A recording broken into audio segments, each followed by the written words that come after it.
I let the parents know, like, I'm going to hold your kid to a high expectation. And the expectation is going to be set on who they want to be and who they are right now, because I need to meet you where you're at so I can get you where you want to go. Hey there, high performers. This is Dr. Josh Funk. In this podcast, I will be interviewing people from the sports and business world who have experienced hardship and come out on top. Through their challenges, strategies, and mindset, I hope that it will give you the tools you need to perform for life. Hey everybody, I am very, very excited to bring to you today somebody who I was working almost arm in arm with when I started Rehab to Perform. We were two very young professionals, very competitive, very high energy. I saw a lot of myself in him and vice versa, and he is now one of the best fitness and performance coaches in the DMV and a coach for football at Good Counsel. Josh Pleasant, otherwise known as Coach Plez. Welcome. Thanks for having me, Josh. I really appreciate you bringing me on, man. Absolutely, man. It's been awesome just to kind of see your journey, and I think only being able to see kind of the past few years after we interacted with one another, knowing you have a very, very unique personal history. You're from the area, grew up playing MV, which is kind of hard for me because Seneca Wildcats aren't around anymore, but our big rivalry growing up was Seneca Wildcats and MV football. That was the first team I played on. Was it really? Oh my gosh, yeah. Seneca Wildcats, we were supposed to go to Seneca Valley, but we were white, red, and black, and MV actually had the colors that Seneca Valley had, which was kind of interesting at the time. Crazy. But yeah, he went to Roberto Clemente practices. Yes, right behind. Yeah, that was right my house. I literally went through a buddy's yard and then went right to practice every day. So it was nice and be able to walk to practice. But, that's crazy. Yeah, it is wild. So he, local guy, then went to Watkins Mill High School. Had some challenges through high school. Was always a high-performing athlete. I think sometimes being a high-performing athlete can cover up some of the things that you have going on in your personal life, challenges going through a divorced household, something that I can relate to myself, and then overall sometimes struggling just with that progression to adulthood. Josh, what was it like going through high school and then ending up in a situation where maybe you weren't going to your first choice college after high school? So going through high school, I'd say it was a challenge socially for me initially, just because I went to private school for most of my younger years at this school. It's Chaim. It's a Messianic Jewish school that was located in Gaithersburg at the time, or Montgomery Village. When I transferred into Neilsville Middle School in 7th grade, I thought I was just going to get beat up all the time. I was just really good at sports, so that was kind of like my outlet, though. So I wasn't really socially. I wasn't very active. I had a couple friends, couple buddies, but I kind of stayed to myself. Was a little more quiet. But on the field, I ran my mouth all day. I loved competing. Competition was like the thing that I thrived to be around. And then going into college, I was just small. I was your undersized, smaller athlete, like the kid that the coach would call like a shrimp or a squirrel, or a little bit immature in the younger years. But walking into high school, I was about 5'1", 100 pounds soaking wet. You would not think I had a big sports career ahead of me. But I was very competitive. I was always like the quickest, fastest, like kind of guy, effort guy, and just did everything my coaches asked me to do. So I always ended up playing multiple positions. And I was just athletic. So going through high school, freshman year was cool. I was, like I said, little. Ended up actually transferring into DeMatha my sophomore year. I won the 8th grade youth camp at DeMatha, and I was supposed to go in my 9th grade year. Didn't want to. Ended up going my sophomore year. Went there. I was like 5'3", 125 pounds maybe. Tried out for varsity. Coach McGregor told me I was too small to play varsity, so I ended up playing JV, playing wide receiver at 5'3", but making plays, and I did very well there, but just decided that wasn't for me. Looking back, I definitely think twice about it. I don't regret a lot of decisions that I made, but I think twice about some of the decisions, and maybe I could have made a better choice, but don't regret leaving it at all. But I ended up coming back to Watkins Mill, so literally I was leaving a school that was 1-9, 0-10, went to a powerhouse national program, and then came back to the same program because I wanted to come from home. I wanted to do what I wanted to do coming from where I came from. I just felt like I had an obligation to try to make it from the hardest place and not sure why I had that obligation in my brain, or maybe I was scared of being there or scared of the commitment level that it was taking for me to go back and forth from DeMatha. But I learned from that situation that, like, from being at DeMatha, that the harder things in life are going to take a lot more out of me than I want. And I wouldn't say I was lazy, but I had to learn that lesson. And, like, looking at it, I could see going forward, I was like, all right, well, I went to DeMatha, and I remember how I had to get up early and I had to do this. And there's so many other things that it comes with going to those schools. I mean, you're waking up, you're either taking the metro or you're catching a ride or catching the bus, and it's an hour trip there and back, and you're there later than everybody else, and it's an hour trip there and back. So that was its whole just understanding that it's going to take a lot. Life, or whatever I want to be good at or want to be great at, I'm going to have to work harder. And so, like, I just started a mentality of, like, wanting to work hard all the time. But anyway, going through high school, I had Coach Ivan Hicks was my coach my senior year. I had Coach Ferguson, who was a coach with me at Good Counsel now. Coach Hot Dog was also one of my coaches. Adrian McDaniel, he's my guy, though. But everybody knows him as Coach Hot Dog, cool guy. And so I graduated high school. I was under-recruited. I was a late bloomer. So I just started really, like, peaking in my performance on the field. The coach really started realizing that I could make plays, whether it was design play or just a quick dump down play to me. I just started making plays with my feet and ad-libbing and doing things that nobody was expecting me to do. I had a couple offers coming out of high school. I had like a half scholarship to University of Maine. Towson wanted me as a preferred walk-on. And then I had a couple of D2 offers, like West Virginia Wesleyan and a couple of those schools in that conference. But I sat down with my dad and basically decided, am I good enough to play at a higher level, or do I want to stay and play at this Division I AA, possibly Division II level as a receiver? And we both decided that, based on what I had done and what we have seen, and still we felt like I hadn't been used maximally in a program or put in a position to really succeed, we decided to go the Hargrave route. And Hargrave Military Academy it's a prep school basically in Chatham, Virginia, in the country, way out there, and there's literally nothing around you, like nothing around you. It's kindergarten through high school, and then there's a prep program. It's for postgraduates. A lot of the kids that go there at that time, that the prep program for football isn't there anymore, but a lot of the kids that go there didn't have good grades or had bad SAT scores or had gotten in trouble. I had none of those. I just wanted to compete at a higher level, and I knew that a lot of guys were coming out of Hargrave and going to play D1 ball. So I was like, well, let's just go where the competition is.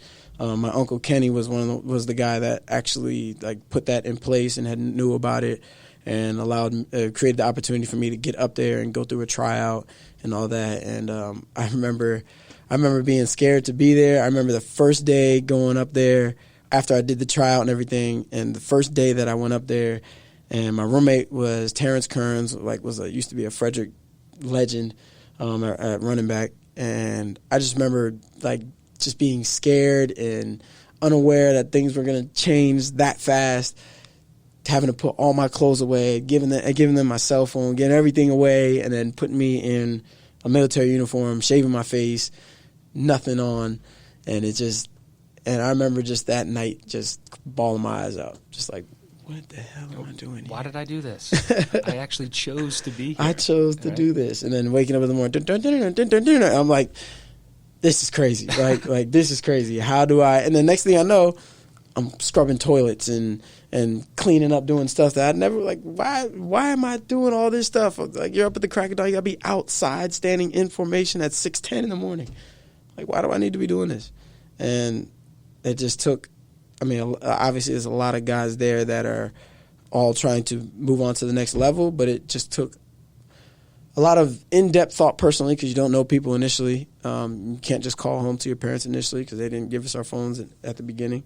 And you just kind of got to wonder, like, because kids were going home, like, day 1, day 2, day 3. Like, kids are just like, yeah, I'm out. Or would cause an issue, get in a fight with somebody and be out. And you just kind of dug deep and just decided that, and just remembered, like, back to the DeMatha thinking, like, all right, this is hard, but hard might be good right now. Like, hard is good. Like, I might need this. So I just decided to dig deep and to figure out a way that I can maximize my opportunity there. And obviously there's guys that are coming in left and right. I wanted to play receiver, but the coach was like, look, we got a 5-star, 2 4-stars, 3 3-stars, all this stuff. We got all these guys. How are you going to get on the field at receiver? And I'm like, Coach, I'll play whatever. Well, what about DB? We don't have that many high-caliber guys coming in at DB. I knew I wanted to be that DB, like the guy, if I wanted to play DB. But I wasn't playing a whole lot in high school.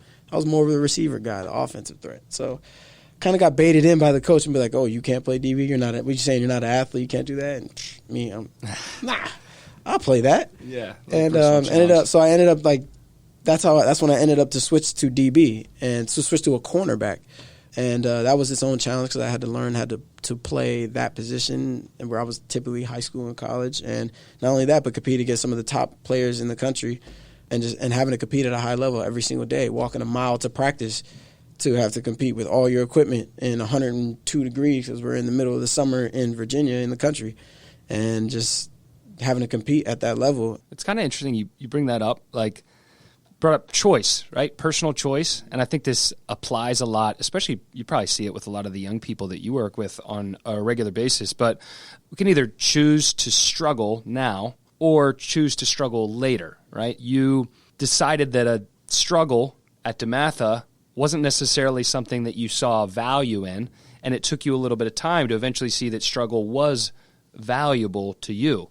I would say it's not that much different than the kids that come and work out with you that are trying to prepare themselves for a sporting event. It's not that much different. We had Angel Cabrera on. He said, I'd rather bleed in training than bleed in a fight. What do you think are some things that young people need to do in order to recognize that their choice to struggle now is sometimes beneficial for them, and most often always beneficial? This day and age, with this generation, the amount of instant gratification that you see in the young kids, where they just believe that they should have just because they want it, it almost drives me crazy. I know I had a certain level of it when I was younger, but the level that that a lot of kids, I wouldn't say all kids, but a lot of kids just assume that they should have scholarships, or assume that they should be starting on their team, or assume that they should be a leader in whatever group that they're in without putting in the work, it's troubling to say the least. I think young athletes and young kids in general need to find things that they like, that challenge them, that allow them to grow in the area of things that they love to do. It's almost like they don't realize that the only way to grow is to struggle a little bit. I would almost, it's kind of this crazy video that I watched, but it reminds me of like how lobsters grow. Like lobsters actually have to, right? You got to get rid of your shell, and then you got to go grow. Like it's not easy to lose your shell, because your shell might have been your identity at that given time. But ideally, right, by growing, we're creating a new identity for ourselves through training. It can be ideally a really good mix of the psychological side and the physical side. But for young people that are going through that period, I think especially, you brought up yourself being a late bloomer. I can identify with that. I don't think I fully grew until like sophomore or junior year of high school, but it's almost like in those situations we were forced to struggle, because I definitely was one of the smaller people on my teams as well growing up. But you have some kids that maybe because of their environment or even genetically, they're put in a position where success comes at an earlier age. What situations do you think you've seen where success then becomes people's greatest barrier to them actually growing and ideally maybe putting themselves in a situation where they're not reaching their potential? A lot of times that happens because somebody's not willing to make the changes necessary from a psychological standpoint from the get-go. Like they understand that there's work to be put in, but they don't understand the intensity of the work or the due diligence that they'll have to go through, the focus that they have to put in to make sure that they're doing everything efficiently as they want to do it. It's like they fall apart with choosing to shed who they were to become who they want to be. And a lot of times it's the tougher coach that challenges them to to be that person. And a lot of times kids won't want to go to that tougher coach. They'll want to go to the cooler coach or the coach that may not hold them to a certain level of accountability. It's really, a lot of it's finding that person that's going to hold you accountable so you have a new level of accountability so you can find out how to be accountable for yourself. And as my role as a coach, I try to hold them accountable and then give the accountability back to them. Because once you, and at the same time, helping them understand why you need to be accountable for all of your actions. Because once they understand why, then their choice to become accountable grows. Like if I can understand why I should grab a wipe and open that door right now, right? I'm more likely to do it. Same thing goes with a kid on why I should do things the right way in training, or why I should go about my schoolwork a certain way. But just the why means everything. Because even when it comes to a small drill, if I can teach somebody, why does my foot need to turn like this to generate this movement to move at this level so that I can do whatever, right? If I can help them understand the why of that, me trying to make them do drills is going to be a lot more efficient, a lot better off in the training. So a lot of times it starts with helping them understand the why first, and then the how and the what and the when and the where all become, they want to grab those other pieces and pull them to them because they have a why. Oh, this makes sense. If it makes sense, people are more likely to do it, especially youngsters. My suggestion is just youngsters just gravitate to somebody that's going to hold you to a higher standard. Gravitate to somebody that's going to push you to be, or gravitate to somebody that sees more greatness in you than you see in yourself. Yeah. Or gravitate to somebody who pulls you back or humbles you when you say, hey, I want to be a D1 guy. You might not be that, but somebody is telling you what you are and how to maximize what you are. Maximize who you are by gravitating to people who are maximizing who they are. I think that's a great, honestly, great advice. And I think the biggest thing that I've seen that allows you to have some of those more challenging conversations, and this whole thing of accountability, we both have communicated. Sometimes it's very, very hard for us to conform, right? It's not always easy to listen to other people, but you do an exceptional job of connecting. I think it's not only your authenticity that you bring, but it's things that you do to go out of your way to kind of get on their level, and that allows that person to be captive. I know you talk a lot about some of the things that you do to create that captive audience. I'm not sure if you want to share anything on that. I wanted to touch on the accountability part because I remember when we had our little riff. Remember? Yes. Right. We had a riff. So if you don't know, me and Josh had a riff at one point. Like I said, we were basically working in the same place with two young guys. Both struggling to kind of figure out what worked. Trying to figure out how to make this thing work. And we had a riff and we went back and forth. And I just remember what I took away from it was, one, definitely need to be a little more humble. I need to learn my science. I need to study more. I need to know the ins and outs of what I'm doing and why what I'm doing is going to help or hurt the person in front of me or the group in front of me, and to be more focused on the details of what I was doing.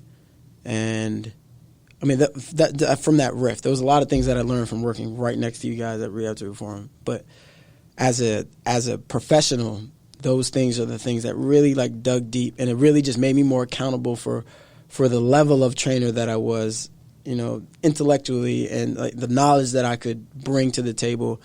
Because at that point, I was a trainer who could do what I wanted everybody to do, but I couldn't break it down. I couldn't have the minute details of why I needed to be doing this, the progression of how to get to a certain level of things, and ensuring that I wasn't going too fast with clients, but just having that rift created like a shakeup of, I need to be more accountable for what I'm actually putting out. Like for me to get the product that I want, I have to be more concerned about my process. So I started to go about my process at a higher level, and that's when I really started to dig home with studying and paying attention to a lot more things than I was paying attention to before, rather than just output. I went and tried to enhance the quality of what I was putting out versus just putting out just because I knew what to do. I just needed to know more of why and how, you know what I mean? And yeah. But that accountability right there. So it was just interesting. That was an interesting day. And I think there was external factors going on. I think there was some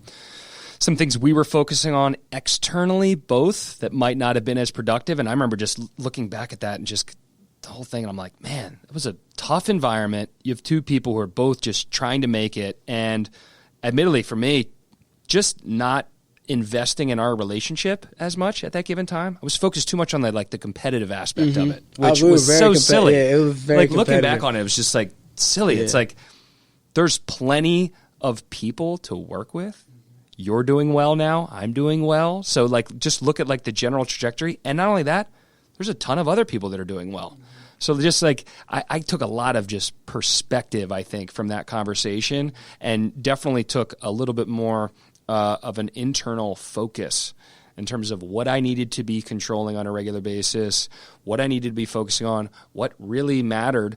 And then, to be fully honest, and I've done a better job of it, and it's been something I've been intentional with, but just mentorship. I think there was just an opportunity for us to both mentor each other with regards to things that you brought to the table that were strong, that I brought to the table. And maybe we weren't in this coach-player role as much, but we each could have taken a coaching role at one point, and then each could have taken a player role at that point. But I wasn't receptive enough to having somebody else communicate things along the lines of accountability, and I think neither were you. So it was an interesting time of life. I think about it often. Your stuff pops up on social media or whatever, and I'm man, I can't believe it. We've came from literally being right on top of each other business-wise, both struggling, both figuring it out. And I know we're getting off on a little bit of a tangent here, but I think it's good to share, because I think sometimes people are, and I can remember being younger, combative towards others with regards to being challenged.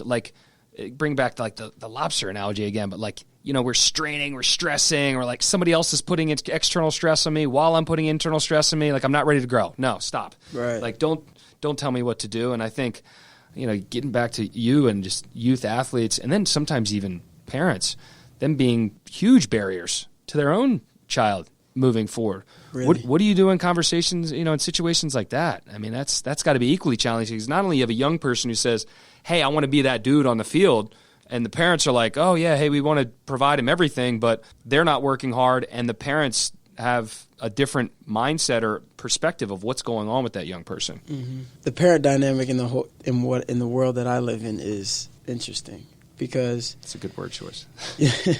It's a full spectrum of parents, and you have parents that are highly involved, that are very supportive, that understand the process is the right way. That's the quality parent that understands, that just gets it. And you have parents that have no idea what sports mean, why should their kid train, that don't fully understand it all. And then you have parents that are abrasive to their kids' success, because of sometimes parents want it more than their kids want it, and they're overbearing, and they have this image of who their kids should be because their kids showed interest in a certain thing, so now they want to make their kid a superstar. And then they rob their kid of their youth because they're so busy trying to make them a superstar. And then you have parents that believe that their kids are great and just think that their kid can do no wrong, but have everything to say about everybody else, and think that there's always a problem with this and always a problem with the coaches, and there's always a problem. There's a lot of times the kid that transfers from school to school, 3 to 4 transfers in their high school career. But it's interesting when I have a parent, personally for me, when I have a parent and they walk into training, I let them know that you are here and we are all here because your son or daughter wants to be the best that they can be. Otherwise, don't come to me. And I've created that gap. Almost created my own niche, because one, I don't want a group of kids training and then there's 2 kids that are in the group that don't really care about the training. Then that throws off the whole vibe of the training. And secondly, I only want to work with people who want to win, because I want to win. I like winning. I hate losing more than I like winning. Winners want to be with winners, right? Yeah, it's I had Hooks on here a little while ago, and he said the same thing, right? Winners want to hang with winners. They want to spend time with winners. They want to do what winners do. I don't want a bunch of kids who don't want to win, or don't want to be great, or don't want to dominate, or don't want to compete. And it's okay if you don't know how to have the mindset for those things, because I'm going to be here and I'm going to help you. I'm going to help you with those things. But as long as you're willing to go about that. So I let the parents know, I'm going to hold your kid to a high expectation. And the expectation is going to be set on who they want to be and who they are right now, because I need to meet you where you're at so I can get you where you want to go. So how do we create the medium in between? So I take that kid through an evaluation. And in the evaluation, a lot of times parents want to sit there and hang with their kid, and I let them know that that's cool, but you're done coaching at that point, right there. And right there, as soon as you walk in, you're done coaching. And it's a hard conversation to have with some parents because they want to sit there and say, oh, try harder, do this, do that. No. That first initial evaluation when I have with a client, which is where all the connection begins from the get-go, if it's not already there, that is a chance for me to learn everything I need to learn about the kid. As soon as the parent starts interacting with me, I start learning more about the kid because I understand what the dynamic is in the relationship. Or is the parent if I ask the kid, what does he want to do when he grows up? And the parent starts talking, then I start to see the dynamic working there. So eliminating the parent from the kid initially is something that's shocking for parents. I want to be here too. I'm going to give you the results of what we get, but I want to see what your kid is about without having to think about what you're thinking about them. How can I get that? And can the kid separate that emotion initially? And that's a whole dynamic that's funny to watch, just on its own too. So at that point, I'm forcing the parent to let go. Let go and let that kid be coached. Sometimes it's another coach, and a lot of coaches understand when they bring their son or daughter in, not all coaches, but a lot of coaches get to a point with their child, not the team, but with their personal child, where they feel like they can't coach their kid anymore, and they have to hand it to another coach because the kid doesn't separate mom and dad and coach. They're two different, they're two completely different things, and the kids can't separate that. So separating the kid from the parent initially, setting the expectation, letting the parent know that I'm going to be hard on your child for the right reasons. And I'm going to also celebrate your child for the right reasons. But we're not going to continue to celebrate successes that we've already had because we're trying to create new successes. So for your child to be praised, they need to accomplish new things. And God, I love that. And then the same goes for failures. I'm going to be hard on your kid constructively. I'm not going to rip him and tell him he's a piece of crap and be negative towards the kid to the point where they lose self-esteem. But I need to make them aware of their actions at all times when they're in training. So a lot of times in my training, I let them know from the get-go, a lot of times in the training, I stop and I tell, and I will have a complete life lesson for 3 minutes in the training. I know that we have to get training done, and there's certain elements and things that we have to get done, but I'll bring my kids into a huddle and let them understand, hey, this session is not good enough right now. You told me you wanted to be D1. You told me you wanted to be a professional athlete. And you told me that you want to be a starter next year, and the effort that all three of you guys are bringing into this group is not good enough to get any one of you where you want to be. So how are we going to change that, and how do we address that? And I'd like to ask the question more than tell them how to do it, because I want them to figure it out. The thing about kids these days is they have easy access to everything that they want, so they see what they want and they see what they want to be, but they need to understand how to put in the work efficiently and properly to get to be where they want to be, so that what they're watching is no longer a highlight, but it's reality to them. Yeah, and I think something that I kept thinking about while you were going through that was just awareness in itself, and how part of your job as a coach is to create awareness. Often in people who don't fully have good self-awareness, especially at these younger ages, I think we could probably agree that it took a lot of self-awareness for you to reach the pinnacle of your sport. It takes a lot of self-awareness for people to reach the highest levels on a professional standpoint, not necessarily just professional sports, but just the professional world. And awareness in young people and awareness in the parents sometimes is the most challenging aspects, right? You have parents who aren't aware of what it takes or aren't aware that what they're doing is counter to what you're doing. And a lot of what you do with the kids is you're having these very transparent conversations. They might seem direct, but they're honest, and you're giving them real-time feedback in terms of you're either meeting the expectation or not meeting the expectation, and it's not emotional. It's just the reality of it, and that is what the parent is paying them for, or paying you for. I can imagine, right, and I only know your dad, not a discredit to your mom, but I know your father, and I know his influence on you through sports and stuff like that. Are there any messages or anything that you think that, looking back on it, you think was just critical to allowing you to eventually get to a point we achieved at a high level at Watkins Mill, did a great job transitioning to a new position, eventually becoming an all-conference DB at Kent State, and then eventually getting a chance to play professional football in the NFL? So I would say before my dad, my mother was the one who instilled confidence in me. She created daily affirmations for me that she used to just say to me all the time. With the first thing I always remember is, Josh, you are a sharp young man. She used to always tell me, you are a sharp young man. You are smart. You are bright. You are creative. You are talented. You're a problem solver. She used to just say this stuff all the time. She really allowed me to look myself in the mirror and to be able to say those things to myself, because somebody was always telling me that I was those things. Whether I was or not, it's what I was hearing all the time and what I was told all the time. So it could have been a gift and a curse, but it created just a natural confidence in when I look at myself in the mirror.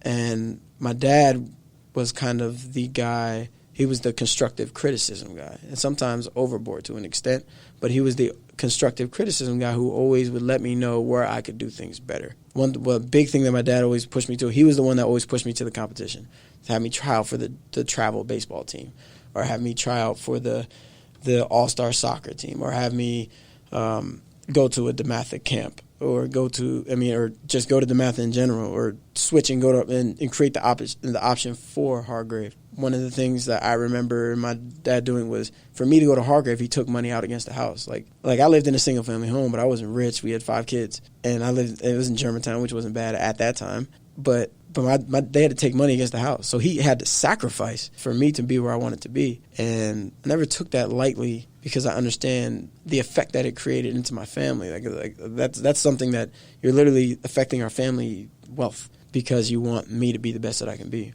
And I appreciated that. And he was especially as I went through college, he was the one that was there for everything, because my parents divorced right as I was at Hargrave. So it created its own disarray in my whole college career, because I was trying to figure out what home was and where I could go to be safe with my thoughts and my feelings, and where I could just go and disappear from the world. And when the divorce happened, it almost destroyed that for me. I didn't have that. I couldn't go home to my home and lay in my bed anymore.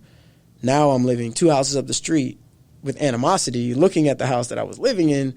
So there's a dynamic there that there's a lesson that I learned there, and it was just like, I need to figure out what home is. I need to figure out what makes me home. And that was one reason. It's probably a whole other topic, but that's why I married my wife, because she created home. No matter where we were, I always felt like I was home, and that's the reason why I married her. And she thinks that's the stupidest reason ever, but that's why I married her, because no matter where we were, where I was, where she was, if I was talking to her, if I was near her, if I was holding her, that was home. And I never let go of that. And I went through a lot, but that never left me, and that's why I'm still with her today, because she is home.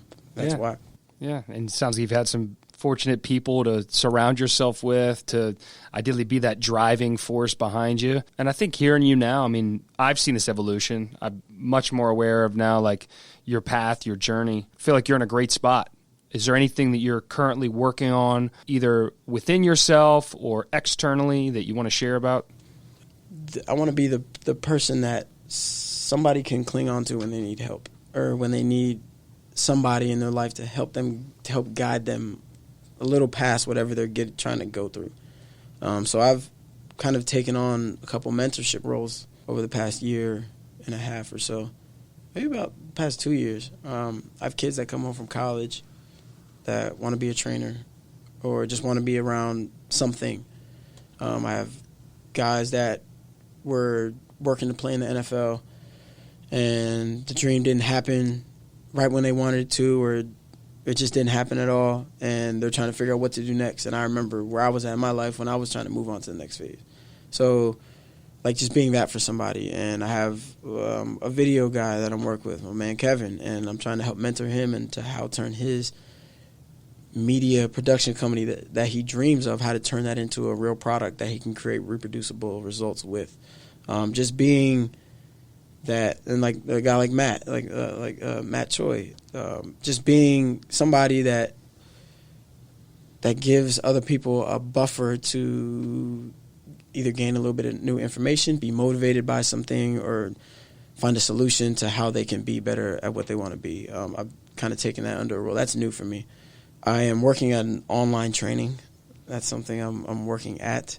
being an online presence, being a social media presence, differently than before. We're just showing clips and drills, but kind of allowing the world to see my personality a lot more, and just being more, just having that presence, which is, it's still weird to me. I'm not the best in front of a camera. It's like you're entertaining people. You don't know who you're entertaining. Who's watching this? Yes. Who am I? And it's hard for me, initially, like when I have the camera in front of me, it's like I can't bounce an idea off a camera. Yeah, I like struggle when with just the little bit of interaction that I get with somebody, even just being on camera, just makes all the difference in the world, because I can get feedback. Yeah. You know, so that's new for me. I'm continuing to build my personal brand of Coach by Plez. I want to buy a house soon, so there you go. I have a couple things there. All good list, man. Yeah, you know, Miss Sandy, right? House, kids. I can't wait to have a kid. We've done a great job of planning and making sure that we're in the right place, and we're getting close to getting there. So I'm like super excited about that, because right now I enjoy giving them all back. But I'm ready to have one of my own, and I think that's going to be very exciting. So those things I'm looking forward to coming up right now, and then hopefully when those things blow past, then I can have my own gym and to operate as my own entity, which is something I really, really want. I love the people that I work for, and I've had a great relationship with the people that I've worked for, but there's nothing like doing it yourself. Probably the reason why I haven't done it is probably because I'm scared, and I'm not the best planner. Like those are weaknesses for me as far as being the best that I want to be in those areas. So I'm trying, you know, and not just trying, I'm doing. You know, There's a big difference, and that's probably the main reason why I don't have my own gym now. Is just more fear of failing, and because like I said, I don't like being bad at stuff. The fear of failing, and the fear of not having the product that I want it to be, or not getting the trainers that I want to get, or and it's crazy because like I'm in my brain right now thinking like, why am I trying to find reason on why I could fail, and just instead of just attacking it and knowing that I'm going to do great, and if I don't do great, I think the end result was going to put me in a better place regardless. I mean, basically, I just figured out in my own head that I should stop bullshitting. At some point, I think you will. Haven't had enough conversations on this subject, but I think, we have. I think a lot of people are going to take from this interview just a transparent, like behind-the-scenes look at everything that you've done, what you've accomplished, and I think without really being one-on-one with your audience right now, you're going to find that there's going to be, a mentorship piece or people that will end up reaching out to you after this conversation. So where's best for people to connect with you? The best place for people to reach me at is through my Instagram at Coach Plez, CoachPlez, or through email, coachplez2@gmail.com. Those are the two best places, or Facebook. If you got Facebook, I have my own personal page of Josh Pleasant, and then I have the page that's connected to my Instagram, which is the Coach by Plez page. That's the best places you can reach me out there. And then in person, I'm at Mad Fitness, and I travel to do outdoor training as well. Thanks, Josh. I really appreciate your time today. And, hopefully we all get through this public health thing sooner rather than later. Sooner than later. But I will tell everybody that is at home, please be safe. Please stay healthy. Make the smart decisions that are best for you and your families. And if you have goals and dreams, don't let your goals and dreams die, or don't get too distracted from them, or don't let them get too far away from you, because you still got things that you have to do. So live your life, but live it smart, live it safe. Thank you for listening to the High Performers Podcast. We want to encourage you to join the conversation, access the show notes, and catch our latest episodes on the website. Please head to highperformerspodcast.com. And if you enjoyed the podcast, we'd love for you to subscribe, rate, and give us a review on Apple Podcasts. Until next time, thanks again for listening.